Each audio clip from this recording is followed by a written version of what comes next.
사도행전 8장. 오늘 강의할 본문은 9절에서부터 13절입니다만은 맥락을 이해하기 위해서 우리 4절부터 봉독해 드리도록 하겠습니다. 그 흩어진 사람들이 두루 다니며 복음의 말씀을 전할새 빌립이 사마리아 성에 내려가 그리스도를 백성에게 전파하니 무리가 빌립의 말도 듣고 행하는 표적도 보고 한 마음으로 그가 하는 말을 따르더라. 많은 사람에게 붙었던 더러운 귀신들이 크게 소리 지르며 나가고 또 많은 중풍병자와 못 걷는 사람이 나으니 그 성에 큰 기쁨이 있더라. 그 성에 시몬이라 하는 사람이 전부터 있어 마술을 행하여 사마리아 백성을 놀라게 하며 자칭 큰 자라 하니 낮은 사람부터 높은 사람까지 다 따르며 이르되 이 사람은 크다 일컫는 하나님의 능력이라 하더라. 오랫동안 그 마술에 놀랐으므로 그들이 따르더니 빌립이 하나님 나라와 및 예수 그리스도의 이름에 관하여 전도함을 그들이 믿고 남녀가 다 세례를 받으니 시몬도 믿고 세례를 받은 후에 전심으로 빌립을 따라다니며 그 나타나는 표적과 큰 능력을 보고 놀라니라. 아멘.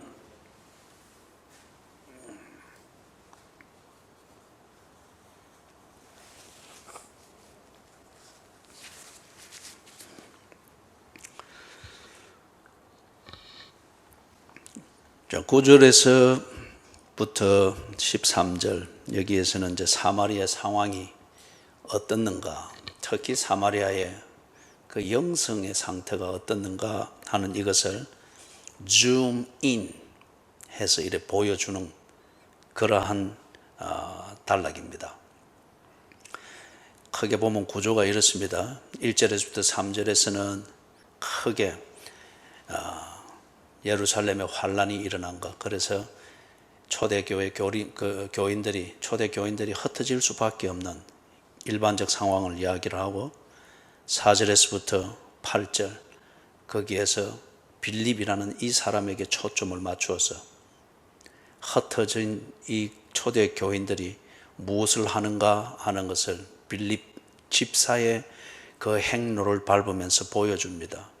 그런 다음 이 빌립 집사가 사마리아에서 전도하고 있는데 사마리아의 상황이 어떻는가를 보여주면서 빌립이 전도하는, 즉 그리스도인으로서 그 낯선 땅에서 정착하면서 사는 그게 실제적으로 어떤 내용인가 하는 걸 이제 9절에서부터 13절에 보여주는 겁니다.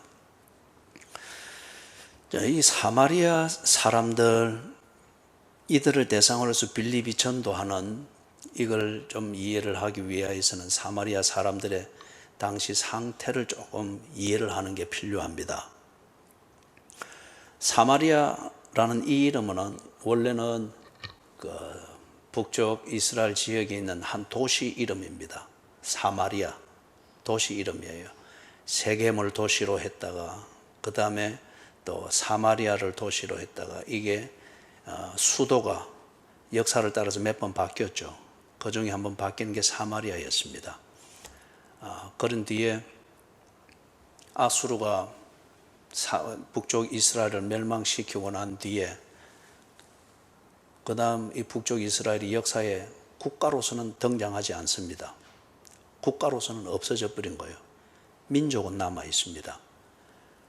그러면서 뒤에 이 식민지 정책을 이래 해 나가다가 특히 로마 시대 때 이래 오면서 계속 이 사람들이 자꾸 이 반란을 일으키고 유대인들이 반란을 일으키고 자꾸 그렇게 하니까 그들에게 본때를 보여주기 위해서 한번 이런 보복성 그 본때를 보여줬는데 가만히 보니까 이 유대인들에게 있어서 가장 자존심 상해하는 그 문제 중에 하나가 뭔가 하면은 사마리아인들과 상종하는 겁니다. 그래서 로마 제국에서 그들을 통치할 때에, 그 지역을 통치할 때에 이제는 유대인들을 민족이라는 이 이름과 유대인들 중심의 어떤 정책을 만들고 얘기하지 않고, 예를 들면 공문을 보내도 사마리아라는 이 지역, 이 이름을 그 지역 대표 이름으로 쓰는 거예요. 예? 그러니까 이 유대인들이 얼마나 자존심이 상했겠어요. 왜냐하면 유대인들은 이 사마리아인들을 참 부정한 자 중에 부정한 자로 본단 말이에요. 예?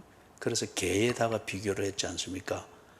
개, 그거는 우리나라 개념에서, 우리나라에서 요구를 쓸 때의 개를 이름을 사용하는 그 개념하고는 달라요. 부정하다는 겁니다. 그 개는 아무거나 먹고 지 하고 싶은 대로 돌아다니고, 여기도 갔다가 무덤 쪽에도 갔다가 지 하고 싶은 대로 본능적으로 하고 싶은 대로 하고 다니니까, 그래서 하나님의 말씀대로 살지 않는 이 사마리아인들을, 유대인들의 눈에 볼 때 그런 거예요. 이 사마리아인들을 개에다가 비유를 한 겁니다. 그런데 지금 이 사마리아가 대표적인 이름으로 이게 사용이 되어지고 하니까 이 유대인들이 굉장히 불쾌하겠죠. 그리고 속도 뒤집어지겠죠.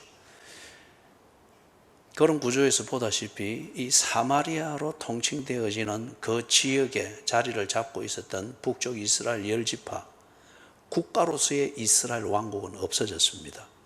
그러나 그 국가를 이루고 있던 민족, 이들은 여전히 존재하고 있습니다. 그런데 이제 그들을 가리켜서 사마리아인들이라 불렀죠. 그 때의 도시였던, 수도였던 사마리아를 따가지고 이제 그 지역을 식민지로 통치하는 종주국에서 행정구역을 나눌 때 수도 이름 사마리아를 따서 북쪽 이스라엘 지역을 사마리아라고 그렇게 불렀던 거예요. 그러면서 쭉 역사적으로 그 이름이 전해져 내려오고 있습니다. 이 사마리아인들이 나름대로 유대인들과 저들도 대립을 하고 있습니다. 왜냐? 대립을 하고 있는데 특히 두 가지 면에서, 하나님의 백성 이스라엘이라고 하는 이 민족의 정통성은 자기들이라는 거예요. 예? 그들이 에브라임 족속의 후예이고 므낫세 족속의 후예이고, 그리고 실세인 그 베냐민 족속의 후예들이고, 그들을 통해서 하나님의 계시와 이스라엘이라는 이 민족을 만드는 하나님의 계시의 통로는 그들이었다는 거예요. 그래서 그들이 정령 하나님의 백성 이스라엘이다, 우리가 정통이다. 근데 또 유대 족속들은 그게 아니죠. 우리가 다윗의 후예들이고 하나님의 약속은 다윗의 집이 영원하리라, 이걸 통해서 이어져 왔다고 하는 것을 주장하면서 서로 이 면에서 민족 뿌리의 정통성에 대해서 첨예한 대립이 있었습니다. 그 다음에 무엇보다 더 중요한 것은 신앙의 정통성을 두고서 그들이 첨예한 대립을 했습니다. 모세가 직접 썼다고 주장을 하는 모세 오경의 원본, 모세가 직접 썼는지 이거는 몰라요. 그러나 사마리아 진영에서도 이게 모세가 직접 쓴 모세 오경의 원본이다 해서 보존을 합니다. 유다 왕국 이쪽에서도 이게 모세 오경의 원본이다 라고 해서 보존을 합니다. 이 말이 무슨 말이에요? 자기들이 하고 있는 그 여호와 신앙의 신앙생활이 정통이다, 그 말이죠. 왜냐하면 여호와 신앙의 그 근거는 하나님의 말씀 성경이단 말이에요.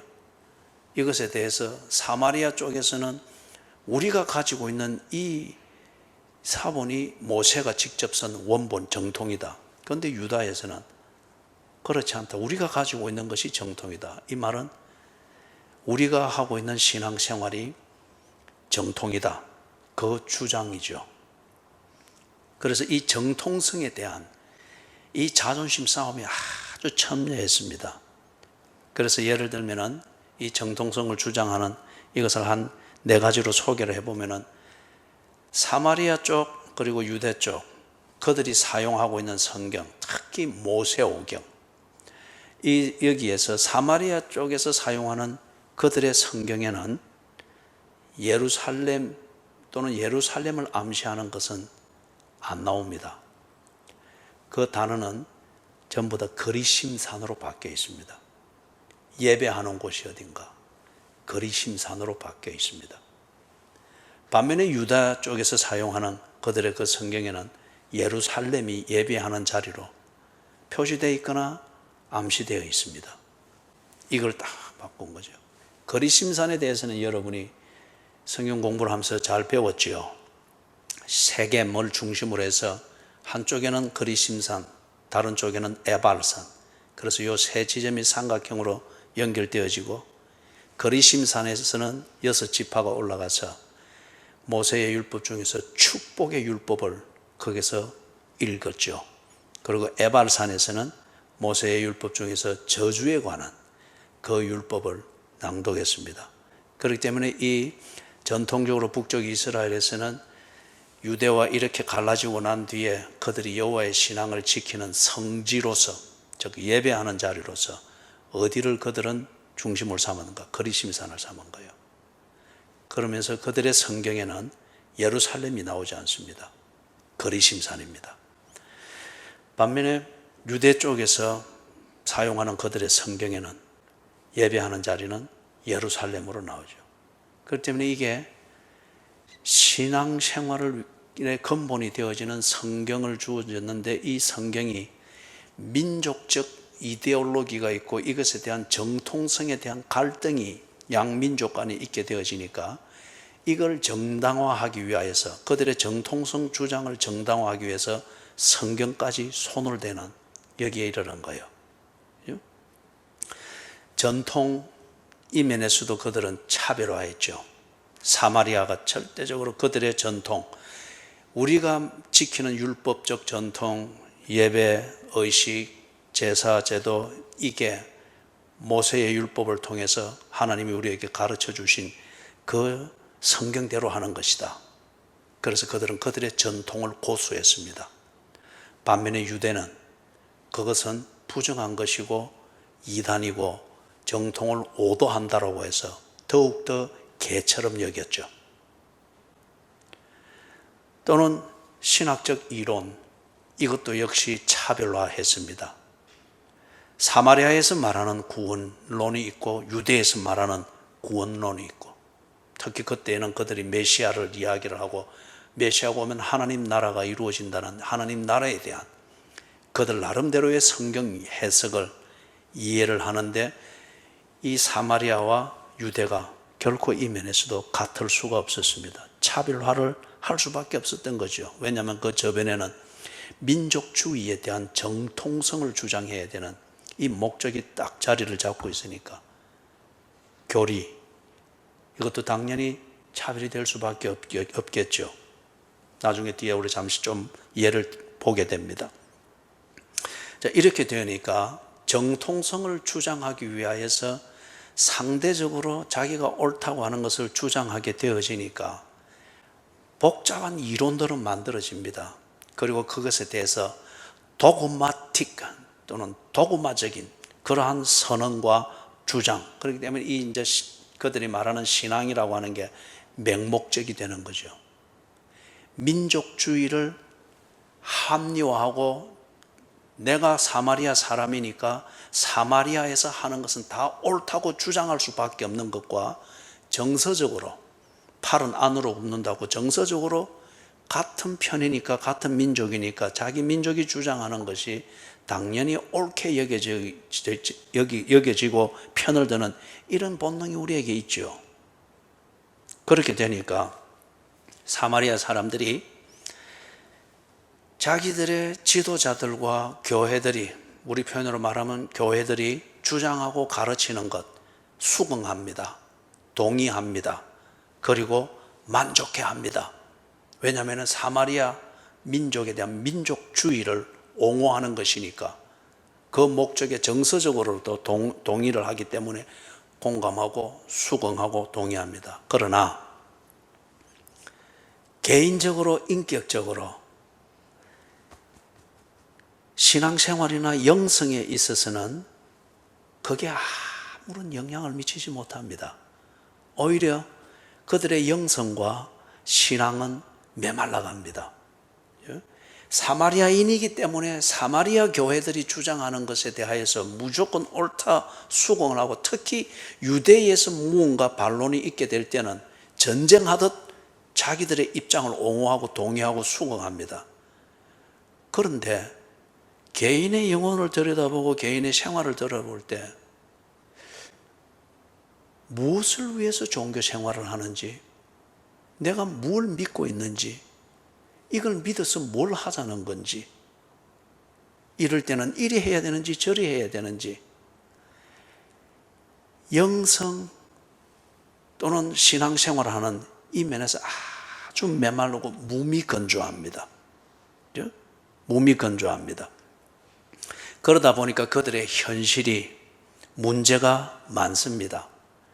기본적으로는 지극히 종교적인 사회입니다.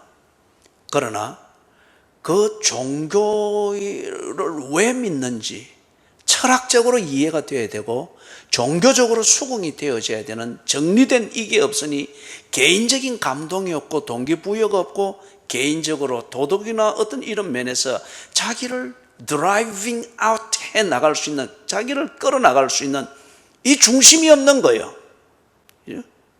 지극히 종교적인 사회입니다. 그러나 이게 안 되니 사회에 문제가 많습니다. 여러분, 종교가 부패하면은 이거는 법으로도 못 말립니다. 종교가 부패하면은 사회의 합의에 의해서 만들어져 있는 그걸 보고 우리는 도덕이라 하지 않습니까? 도덕을 무너뜨리는 것은 문제도 아닙니다. 종교가 부패하면은 그렇게 됩니다. 그렇기 때문에 이 사마리아 사회에 문제가 아주 많았습니다. 사마리아 민족 또는 사마리아 이 단체의 우월주의, 이 이념을 지지하기 때문에 그 종교가 만들어내는 전통이나 나름대로 교리나 도구마나 어떤 이런 것을 부정하지 않고 오히려 동의하고 수긍합니다. 애국주의죠.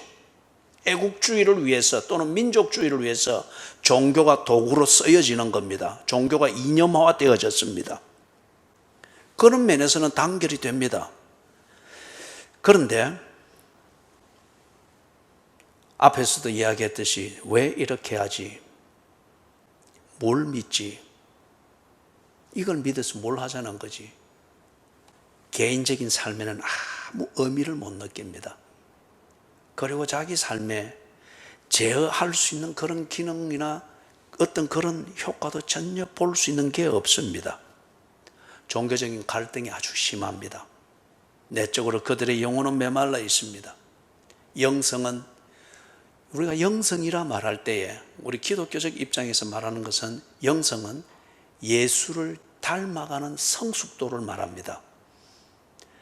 영성은 뭘 많이 알고 또는 무엇에 관해서 경험이 많고 주줄부리처럼 많은 이론을 딱딱딱 끼워 맞춰서 설득력 있게 말할 수 있다, 그 자체를 두고 영성이라 말할 수 없습니다. 물론 예수님도 알아듣게 조리 있게 설교를 하시기도 하고 논쟁을 하기도 했죠. 그러나 그분의 중심에는 하나님의 본질이 넘쳐 흘렀습니다. 그분의 영성이죠. 그렇기 때문에 그분을 통해서 하나님을 믿으며 하나님의 자녀가 됐다, 그 사람의 영성, 예수를 닮은 분위기입니다. 예수를 닮은 그 성숙함, 이게 그 사람의 영성의 깊이를 말하는 겁니다. 그런데 지금 이 사마리아 사람들이 이념화 되어져 버린 어떤 이러한 종교에 다 몰입이 되어져 있으니 영성이라고는 그냥 막연한 종교적 강박관념과 의무감뿐이지 아무런 거기서 인격이든지 성품이든지 성숙함이든지 그 안에서 하나님을 닮은 분위기든지 이런 걸 볼 수가 없습니다. 반면에 그들 개개인에게는 굶주림이 가득합니다. 종교적 방황, 이것처럼 사람을 목마르게 만들고 헷갈리게 만들고 공허하게 만드는 게 없습니다. 모든 사람에게는 종교심이 있습니다. 그 종교심의 본질과 그 종교심을 이루는 출구를 찾는 게 관건이죠. 이게 안 될 때에 그 종교심이 주는 그 방황, 공허함, 그리고 아주 부정적이 되는 것, 그리고 냉소적이 되는 것, 아주 심각한 문제죠. 이게 사마리아에 가득했습니다. 여러분이 이 구조를 잊지 마십시오. 사마리아에 지극히 종교적인 사회입니다. 그러나 알맹이가 없습니다. 그러더니 지극히 종교적인 이 사회의 틀이 오히려 개개인에게는 굉장한 갈등과 공허함과 위선과 거짓과 어떤 이런 것들이 평만하게 만들었습니다. 예를 들면은 요한복음 4장을 여러분이 보면은 예수님이 수가성, 사마리아 지역에 있는 수가라고 하는 그 성에 들르죠.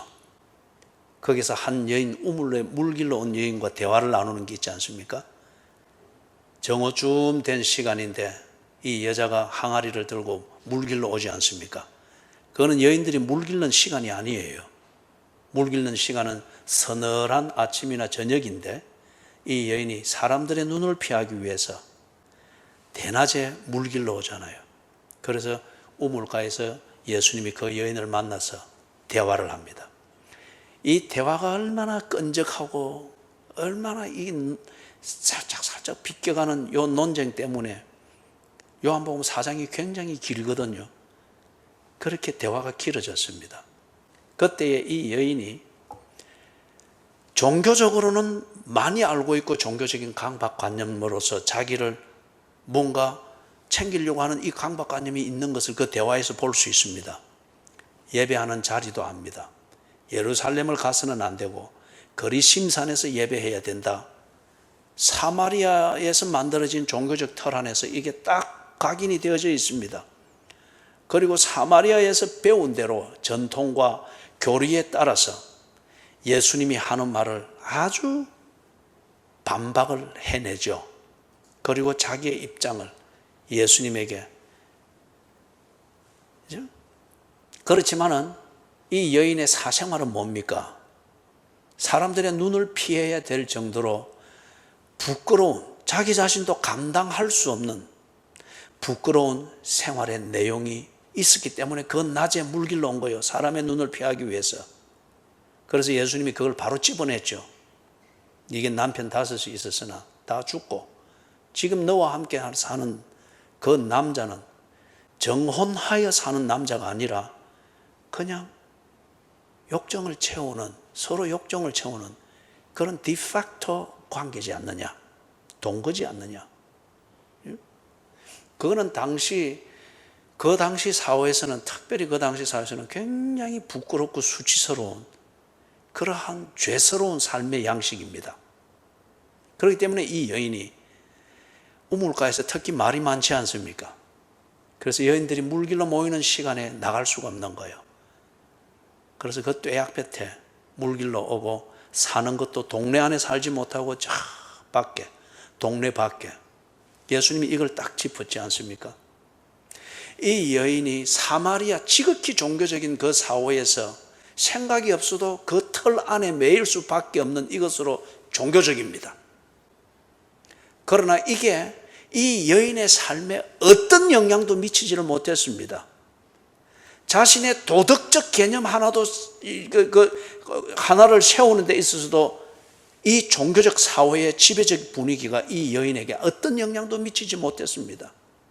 그렇기 때문에 여러분 여기서 보듯이 종교적이라고 하는 것과 개인의 삶의 질이라고 하는 것은 전혀 상관없는 것일 수 있습니다. 여러분이 교회 생활을 그리 해서는 안 됩니다.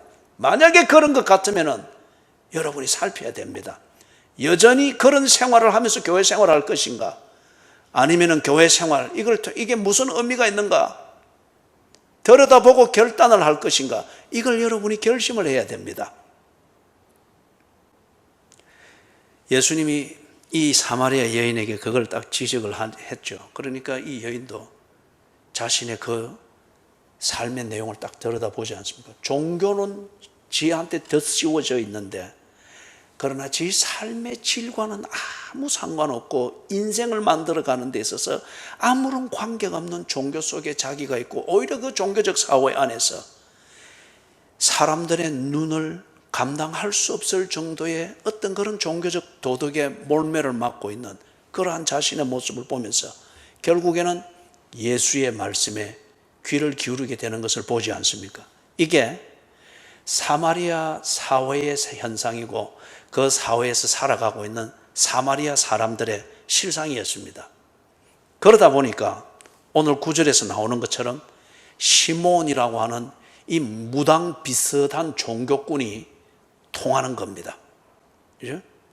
2000년 전에 사마리아에 있는 이만희 택이겠죠. 이게 통하는 겁니다. 그들이 쌍수를 들고서 이 시몬, 무당입니다. 점쟁입니다. 사마리아 그 사회에서 아주 통념처럼 통하고 있는 그러한 하나님의 말씀, 하나님을 섬기는 그 신앙생활 껍데기를 빌렸죠. 그리고는 실제적인 내용은 무당과 같은 거요, 점쟁이와 같은 거요.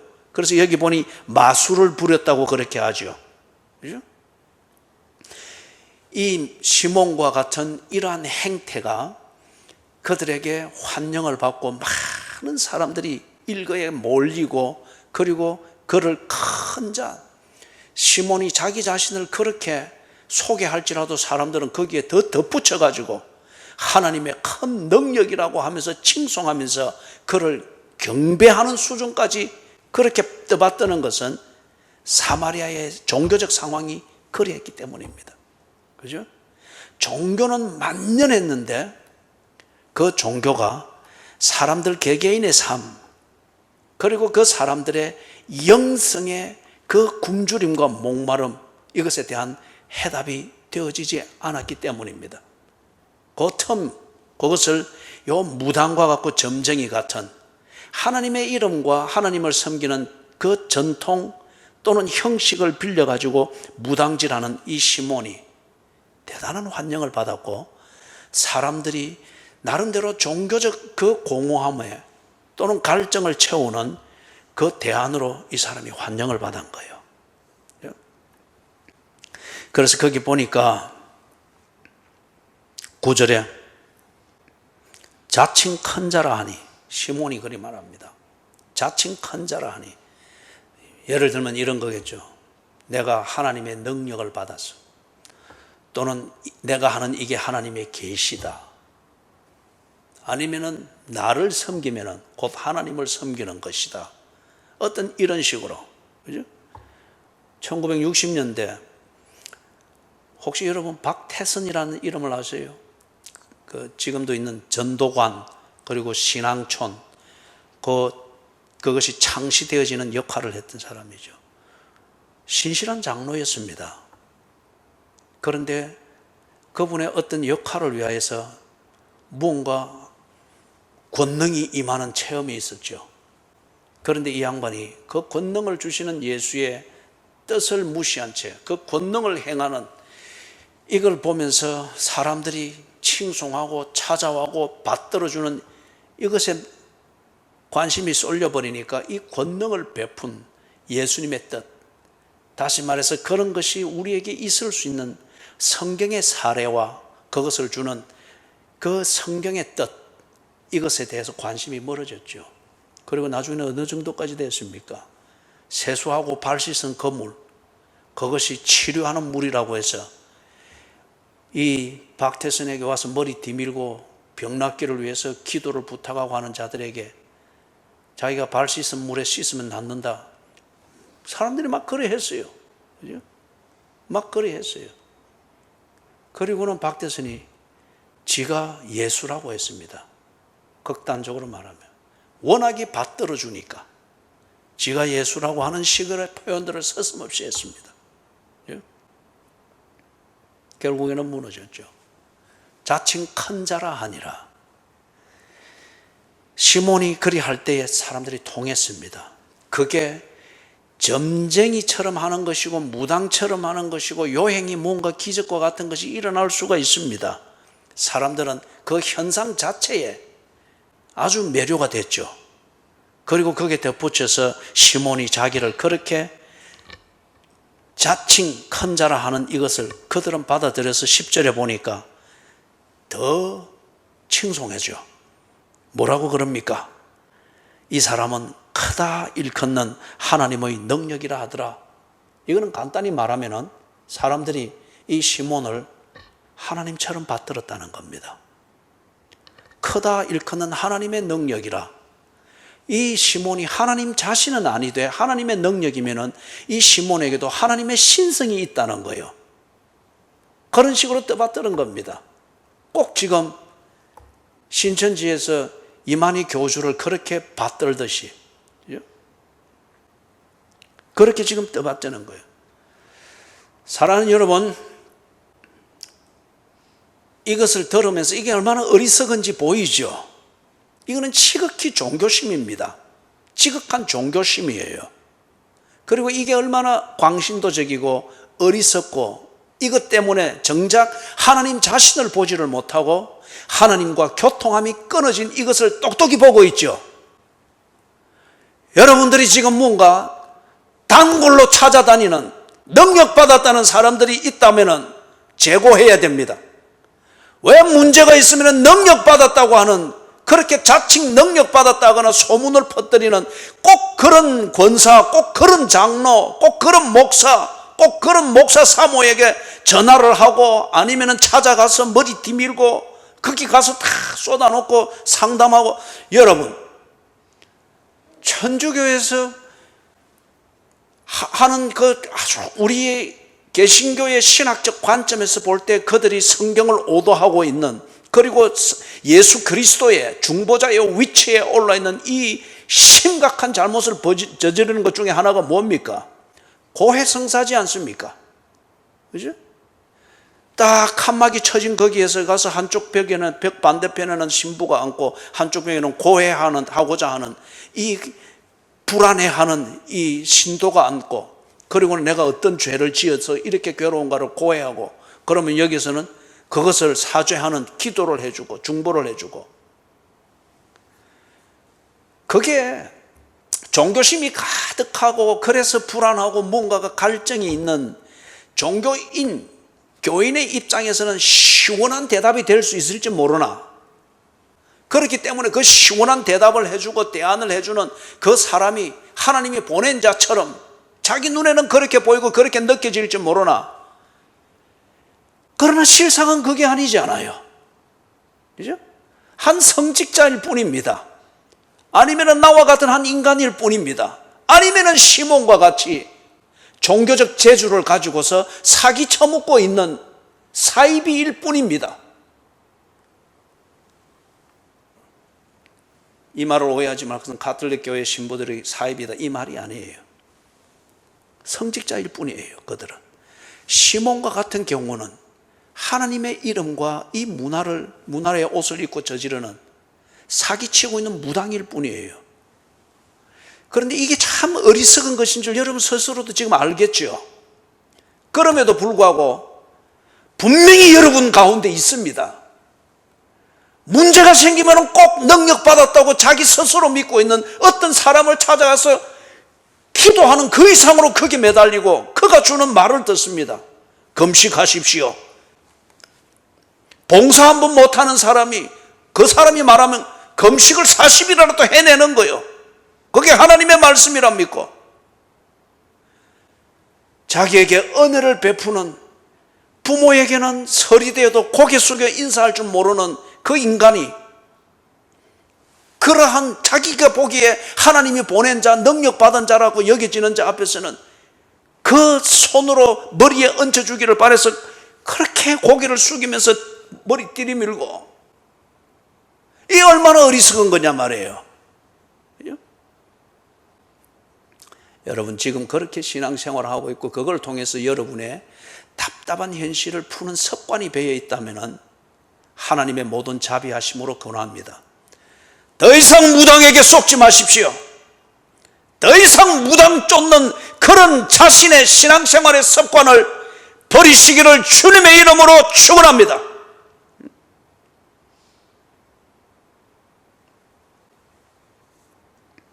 그런 전화번호를 아예 다 지우십시오. 그렇게 받아놓은 명함들 다 버리십시오.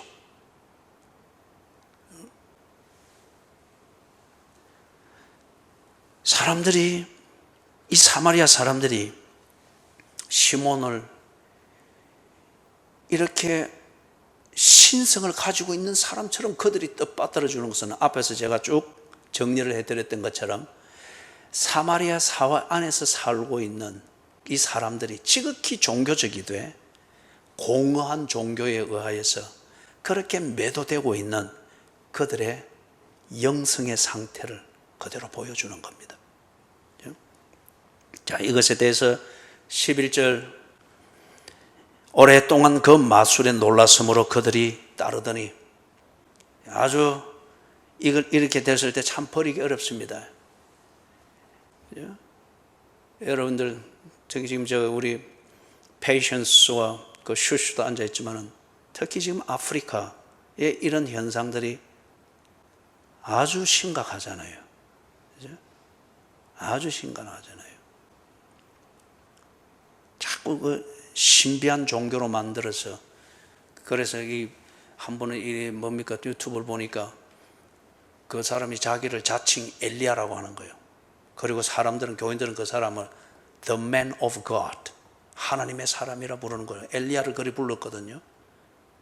하나님의 사람이라 하면서 그가 말하는 것은 뭐든지 다 듣는 거예요. 그래서 한번 보니까 뭐 예배도 뭐가 이 카타르시스와 엑스타시 이게 막 몰아가는 거죠. 막 그러면서 앞에 앉은 일이 아주 정장을 하고 탁 앉아 있는 이 정숙한 그 부인에게 이 엘리야라, 자칭 엘리야라고 하는 이 설교자가 막 이렇게 하더만은 그 여인의 배에다가 신발 신은 채로 발을 그 여인의 배에다가 대고 누르는 거예요. 그러면서 하는 말이 임신이 될 것이라는 거예요. 그러니까 이 여인은 또 팔을 있는 대로 벌리고 아멘, 아멘 하고 있는 거예요. 또 뒤에 앉아있는 모든 교인들은 또 거기에 막 흥분해가지고 일어나서 막 또 이렇게 하더니 막 할렐루야 하고 떨어사고 막 그런데 막 발로 계속 누리고 떨면서 아이를 가지게 될 것이다 하면서 막 이 여인은 뭐. 그리고 또 어떤 경우는 또 보니까 이 페이션스가 저한테 이야기를 해줬어요. 그리고 저도 그걸 확인을 했는데 이 막 설교자가 막 설교를 하다가 전부 다 밖으로 나가라는 거예요. 그러니까 하나님의 사람이 하는 말이니까 다들 막 벌떡 일어나서 그 많은 사람들이 쫙 막 앞을 다투어서 막 문을 빠져서 나가는 거예요. 그리고 교회 마당에 나가서는 뭘 하라는 거예요? 풀을 먹으라는 거예요. 이게 하나님이 주시는 축복이고 아이를 못 가진 자는 이걸 먹으면서 아이를 가지게 되고 이게 돈이 되고 막 주소 섬기니까 그것에 대해서 목마른 거 굶주림이 있는 자들인데다가 여기서 대해서 막 다 신처럼 받들고 있으니까 먹으라. 전부 다 막 그 풀밭을 기면서 풀을 막 먼저 먹으려고. 예?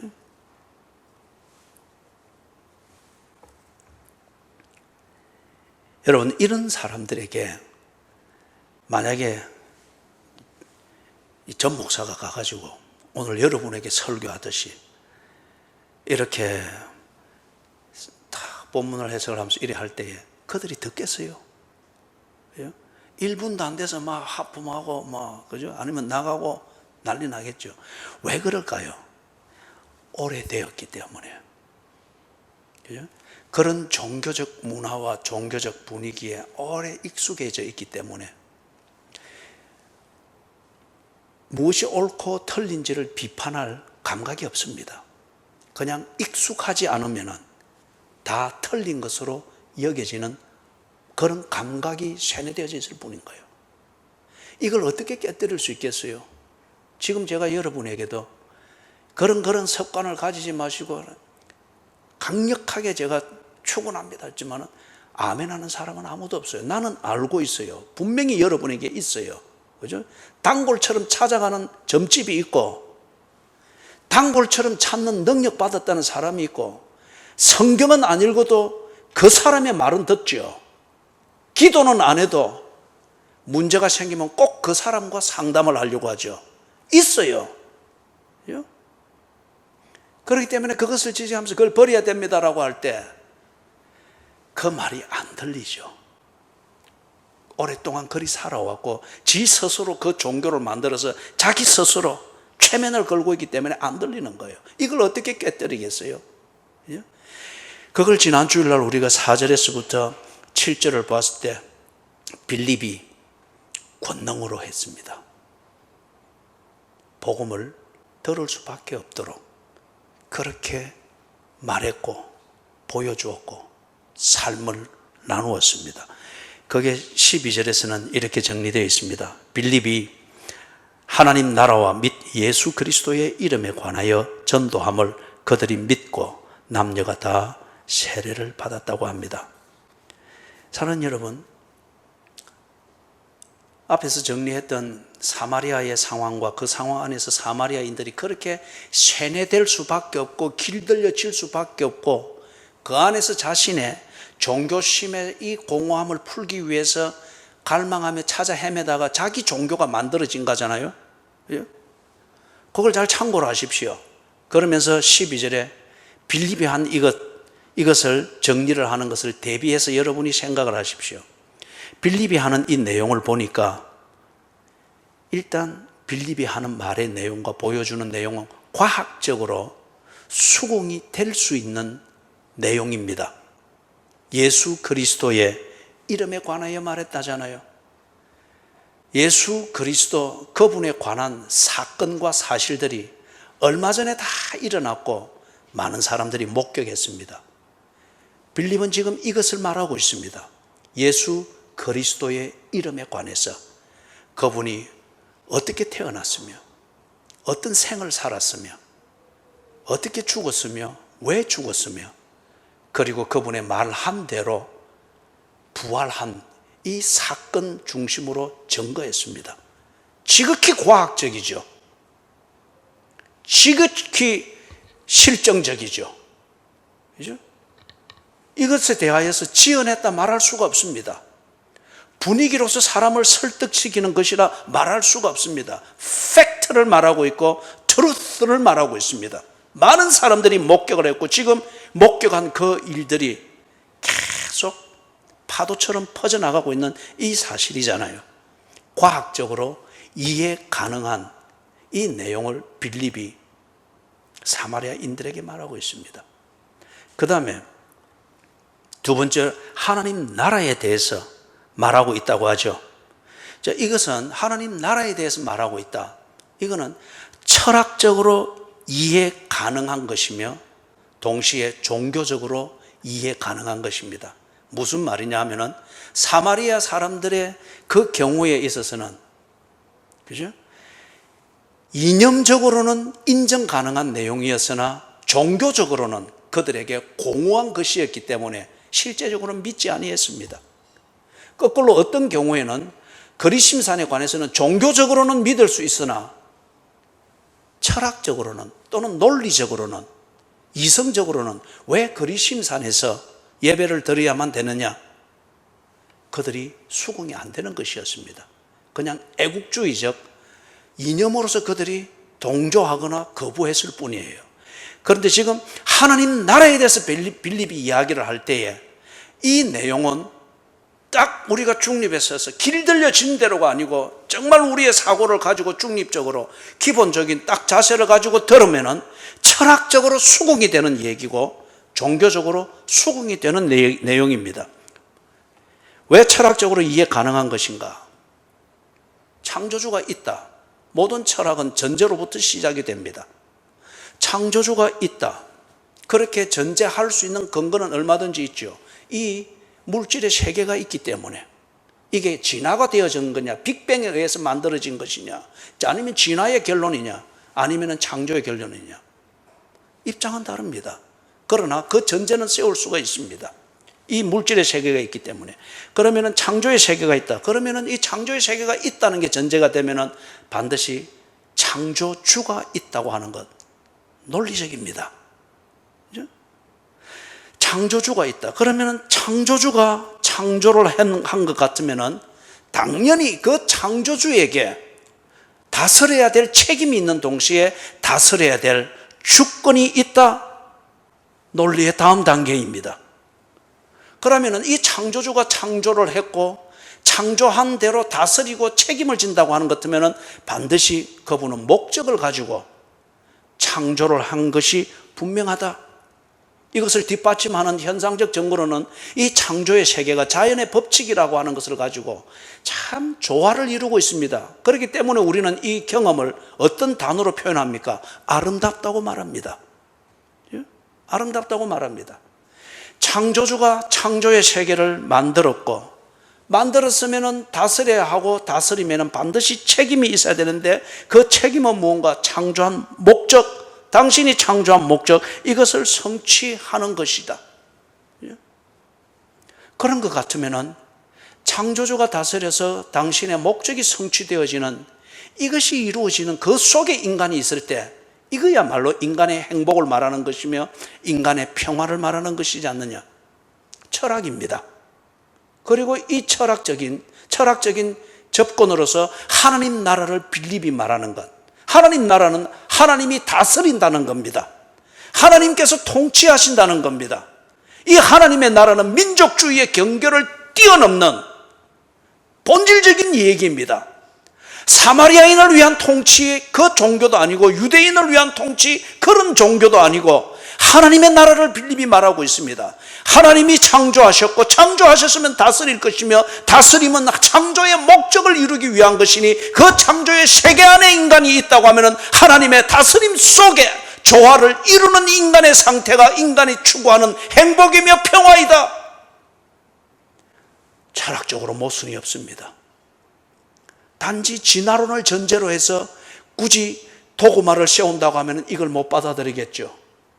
그러나 창조론이라고 하는 이 전제를 가지고서 말할 때의 이 철학적 논리는 지극히 당연합니다. 사마리아의 이데올로기에 의해서, 유대주의의 이데올로기에 의하여서 그렇게 편협되어진 종교로 정락하고서 이념화되어지는 종교가 아니라 하나님 나라를 빌립이 말할 때에 이것은 그들이 수긍하고 들어보아야 될 진리입니다. 종교적으로 이해가 가능한 내용입니다. 하나님이 창조하셨다. 창조했다고 하면은 그분의 어떤 속성을 전제하는 겁니까? 주권입니다. 전능하다는 겁니다. 그리고 그분은 목적을 가지고 무언가를 하는, 우리 표현으로 말하면 지극히 이성적인 분입니다. 그분의 속성입니다. 그렇기 때문에 그분이 주권을 가지고 있고 전능하신 분이시고 그리고 모든 것을 아름답게 하는 이 이성적인, 우리가 이해할 수 없는, 파스칼이 말하듯이 It is incomprehensible that there exists God. It is also incomprehensible that there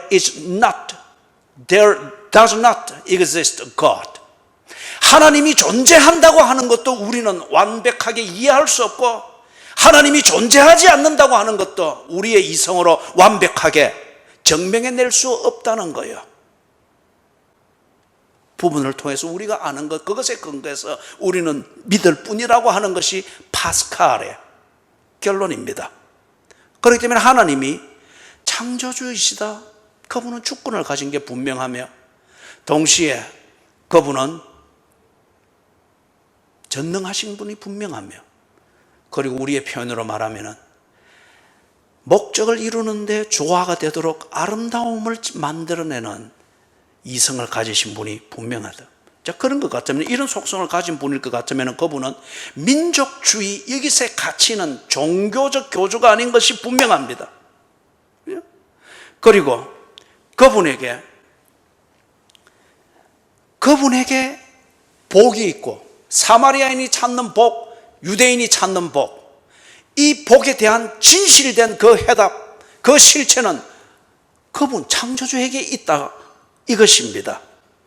그렇기 때문에 인간이 복을 누리는 것, 평화를 얻는 것, 그것은 사마리아인들의 이념에 집착하거나 유대인들의 이념에 집착하고 이 집착을 정당화하기 위해서 그들 나름의 종교를 만드는 이것으로서 그들이 찾는 복과 평화를 얻는 것이 아니고 바로 이 창조주, 전능하신 분, 다스리시는 분, 아름답게 다스리시는 이분과의 관계를 맺으며 이분과의 교제 안에 있는 것, 이게 진정한 복을 찾는 길이며 진정한 평화를 누리는 것이다. 종교적으로 이해가 되는 내용입니다. 그래서 성 어거스틴이 그렇게 말했죠. 최고의 복이 뭐냐? 내가 찾는 최고의 복이 뭐냐? 그것은 하나님을 아는 것입니다. 그렇게 고백했습니다. 어거스틴이 자기 나름대로 복을 얻고 행복한 삶을 추구하기 위해서 젊은 시절부터 얼마나 많은 것들을 시도해봤고 그 결과 방탕이 됐습니까? 그죠? 20살이 되지 않은 나이에 주지육림에 빠져서 그렇게 살다가 20살도 되지 않아서 아이를 낳고 어떻게 교회될지도 몰랐죠. 그것도 다 육체적 즐거움을 추구하는 것도 결코 복이 될 수 없는 걸 알고 또 종교에 심취했죠. 마니교에 심취해가지고 그것을 통해서 복을 찾을까 심취했죠. 거기서 답을 못 찾고 굶주림과 방황만 있었죠. 그러다가 로마 밀라노 지역에서 주교를 맡고서 명설교자로 이름을 당시에 떨치던 암브로스, 그가 설교할 때 그 예배에 가만히 들어가지고 뒷자리에 앉아서 여기는 어떤가를 듣다가 그 설교에 깨어졌죠. 그래서 그리스도인으로 변화가 되었습니다. 그런 다음 그가 예수를 믿고 깨달은 종교적이자 동시에 철학적으로 충분히 이해가 되어지는 그 깨달음을 가지고 어거스틴이 그렇게 고백을 한 거예요. 내가 찾는 행복, 내가 찾아야 될 최고의 행복은 하나님을 아는 것입니다.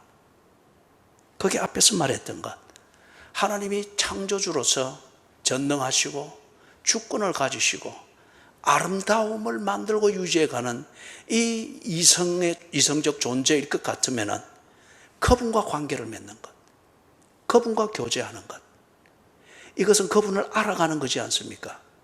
이게 인간이 찾는 그 복의 실체이며 인간이 추구하는 평화의 실체적인 소수다. 그걸 말하는 것이죠. 빌립이 이것을 전했습니다. 사마리아 사람들이 빌립이 전도하는 이 내용을 다 들을 때에 수긍이 됩니다. 그래서 여기 보니 많은 사람들이 이성적으로 수긍이 되어지고 동시에 그들의 종교적으로 수긍이 되어지니 이것을 그들의 전인격적으로 받아들여서 하나님께로 돌아갑니다. 이걸 보고 우리는 회개라고 하며 이 회개하는 진정성을 세례받음 이 의식으로서 그들이 다시금 확정을 한 거예요. 그래서 거기 12절에 보니 그들이 믿고 남녀가 다 세례를 받았다고 합니다. 13절에 재미있는 표현이 나오죠. 시몬, 이 무당 점쟁이도 믿고 세례를 받았다고 합니다. 그리고 전심으로 빌립을 따라다녔다고 하는데 그 나타나는 표적과 큰 능력을 보고 놀랐다고 합니다. 여기에 지금 깊은 암시가 있습니다. 다음 주에 우리가 보게 되겠지만은 깊은 암시가 있습니다. 시몬은 철학적으로 수긍이 되어지고 종교적으로 이해가 되어져서 그래서 하나님을 인격적으로 만나고 인격적으로 영접한 이 결과 나는 하나님께 속합니다. 이 증거로서 세례를 받은 게 아닙니다. 새로운 종교적 아이템을 발견한 겁니다. 그리고 그 새로운 종교, 그 새로운 어떤 종교적 신비한 재주를 보면서 그걸 통해서 자기도 뭔가를 더 할 수 있다고 하는, 그걸 알고서 지금 세례라고 하는 이 의식을 통과하는 겁니다. 하나님을 믿지 아니하면서 어떤 자신의 목적을 위하여서 아니면 애군을 떨쳐버리기 위해서 교회가 하는 의식에 참여하는 경우들이 많습니다. 지금 시몬이 그런 경우입니다. 그렇기 때문에 그 뒤에 큰 큰 능력을 보고 놀라니라. 그런데 여러분 8절을 보세요. 거기서는 지금 이 세례를 받고 변화된 그 사마리아 사람들의 그 상태를 말하는데 8절에는 그 성에 큰 기쁨이 있더라. 그런데 같은 세례를 받았는데 이 시몬은 13절에 큰 능력을 보고 놀라니라. 여러분, 종교를 접하면서 감동을 받고 놀랄 경험들을 할 수가 있습니다. 그래서 도덕적으로 도전을 받고 좀 변화를 만들 수 있습니다. 그러나 그게 하나님을 알고 하나님과 관계를 맺으며 그분과 교제하는 그 단계로 들어가는 변화를 받았다 말할 수 없습니다. 그 성에 큰 기쁨이 있으니라.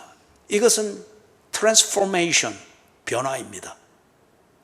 영혼에서부터 그 변화를 느끼면서 영혼에서부터 솟아나는 그 무엇입니다. 이게 지금 8절에서 말하는 기쁨입니다. 이전에 사마리아 사람들은 그 굶주림이 있을 때 수가성의 그 여인처럼 이 기쁨을 경험하고 기쁨을 가지고 하루 종일 살기 위하여서 외부의 어떤 것으로서 자꾸 채우려고 했죠. 남자를 6번째 갈아치웁니다. 기쁨을 언제나 안고 살기 위해서. 사람들의 시선을 피하면은 이 기쁨을 유지할까 싶어서 그 가나안 땅에 열사와 비슷한 이 한낮의 떼약볕을 받으면서 물길로 다닙니다. 그러면은 지 혼자 양심의 가책, 사람들의 돌질 안 받으면 기쁨이 유지될까 싶어서 오늘날 이 기쁨을 유지하기 위하여서 지나치게 술을 마시고 마약을 의존하고 그리고 뭔가 경계도 없이, 그죠? 요즘에는 이 성관계가 인사가 되고 있죠. 기쁨을 유지하기 위하여서 온갖 시도들을 다 합니다. 그래서 외부적인 조건이 갖추어지면 원하는 것을 얻으면 기쁨이 있을까 싶어서. 그러나 이것은 중독일 뿐입니다. 외부에서 내게 주어지는 자극을 통해서 내가 기쁨을 잠시 느끼는 것, 전기 충격을 받아서 심장을 잠시 뛰게 만드는 것과 같은 거죠. 이것을 자주 하면서 그 기쁨으로 착각을 하게 될 때 중독된 인생을 살 뿐이에요. 성경이 우리에게 가르치는 기쁨은 영혼에서부터 솟아나는 그 무엇입니다. 이 영혼에서부터 솟아나는 그 무엇이라는 이것은 사람의 생명의 본질이 바뀌어야 됩니다. 이걸 보고 변화라고 합니다. 그런데 이 지금 시몬은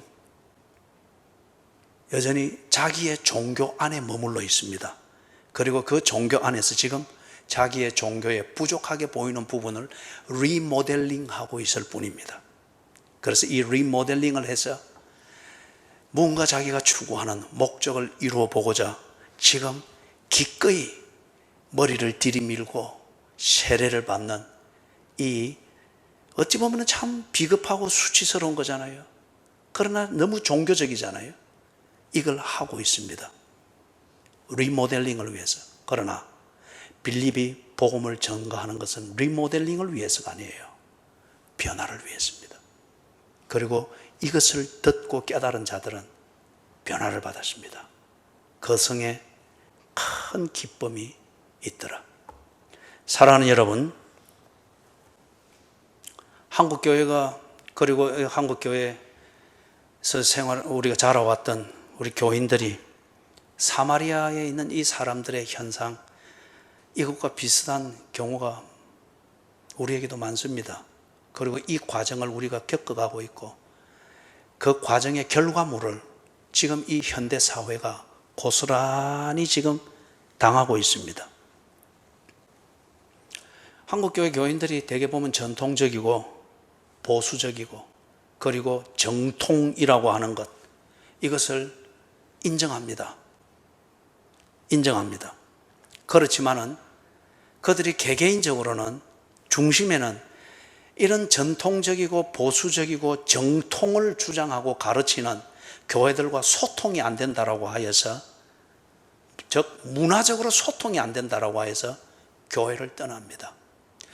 교회가 정통을 가르치고 전통을 전성시키고 어떤 이런 것에 대해서 그들이 부정하지 않습니다. 교회는 그리 해야지, 그렇게 인정을 합니다.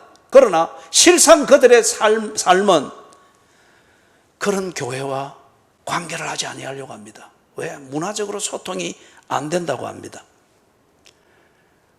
1980년대로부터 해서 한국 사회가 급격히 변했죠. 현대 사상, 정보화 시대를 중심으로 해서 변해가는 이 기술 문명, 그리고 경제 활동 중심으로서 사람들의 생활의 패턴이 원하든 원치 않든 그렇게 급격하게 바뀌어갔죠. 이런 속에서 소통을 만드는 문화, 이게 사회를 지배해 나가는 분위기인데, 교회가 그런 것에 대하여서 복음적으로 설명을 해주고 가르쳐주고 양육시켜주기보다는 어떤 면에서 특히 이 보수주의 교회들이 자꾸 정통만 주장하고 있고, 그리고 그것을 보존하는 전통만 자꾸 가르치고 고집을 하려고 하니, 그것은 인정은 하되 그러나 소통은 안 되니 교인들이 자꾸 떠났습니다. 교회를 등지고 떠났습니다. 납득이 안 되는 예배, 소통이 안 되는 영성, 또는 내 실생활은 아무런 영양가가 없는 그런 신앙생활 내지는 도덕을 주장한다라고 하면서 떠났습니다. 그리고 1970년대로부터 해서 교회를 떠난 이 교인들이 그 영성을 어디서 채우려고 했습니까? 좀 지성적인 것을 주장하고 원하는 사람들은 패러처치 무브먼트, 교회 밖에서 하는 선교운동단체든지 어떤 이런 것, 아니면 제자훈련 프로그램이나 성경 공부를 하는 이런 것에 가입을 하면서 아주 나름대로 그들의 영성의 공허한 면들을 메워갔습니다. 활동적이고 도덕적인 면을 강조했던 교인들은 그렇게 해서 시민단체 운동, 시민운동으로 들어가고 사회봉사활동이든지 어떤 이런 것에서 그들의 나름대로 영성의 갈급함을 풀어갔습니다.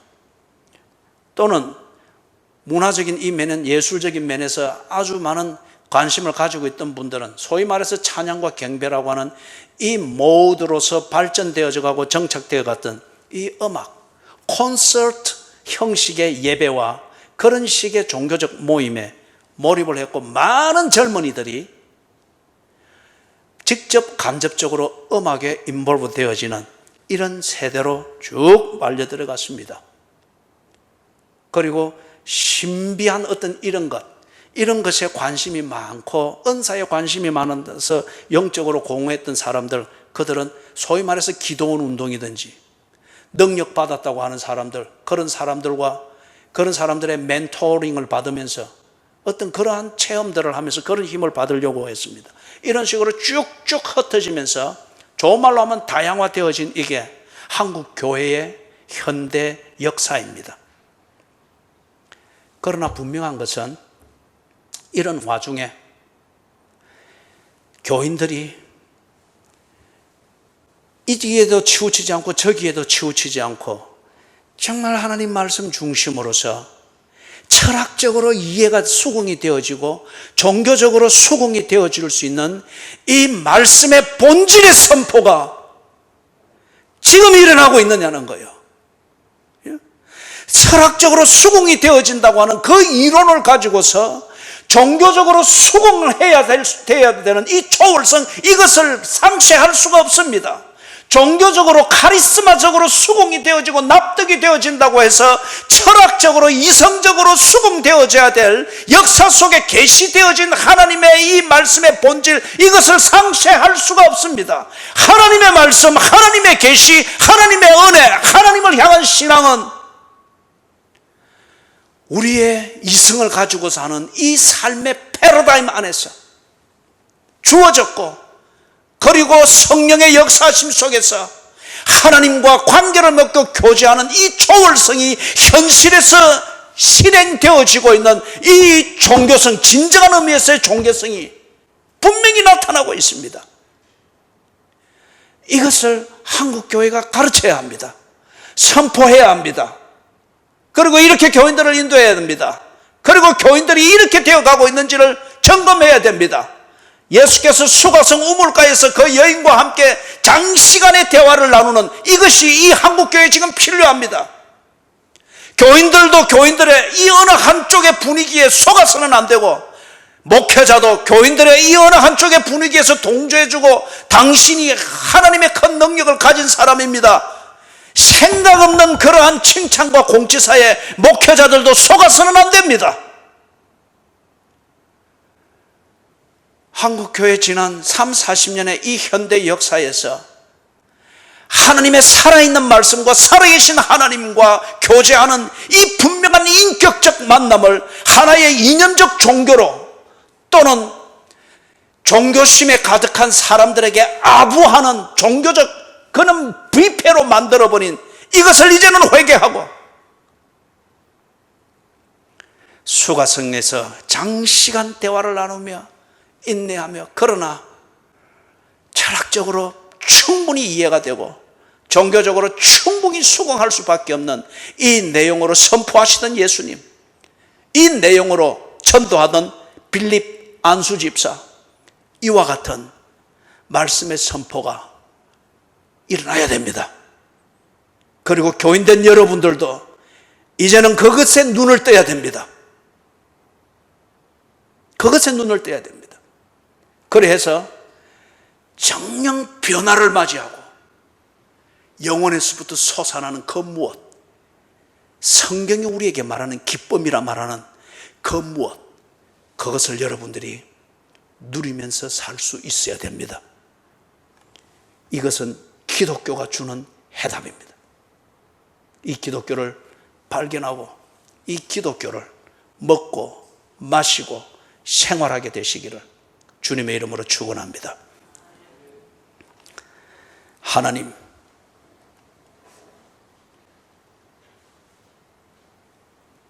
예수의 그리스도의 이름에 관한 복음을 듣게 해주시고, 하나님 나라를 제대로 듣고 보고 배울 수 있게 해 주시옵소서. 그래서 교인들이 종교적 희생물이 되지 않게 해주시고, 그리고 저들의 종교적 본능을 채우기 위하여서 시몬과 같은 사이비 사기꾼을 하나님처럼 모시는 어리석음에 빠지지 않도록 해 주시옵소서. 우리 교회를 사랑하신다면 은혜를 주시옵소서. 하나님 나라의 복음과 예수 그리스도의 이름에 관한 복음을 그대로 선포할 수 있는 이 은혜를 주시옵소서. 예수 그리스도의 이름으로 간절히 기도드리옵나이다. 아멘.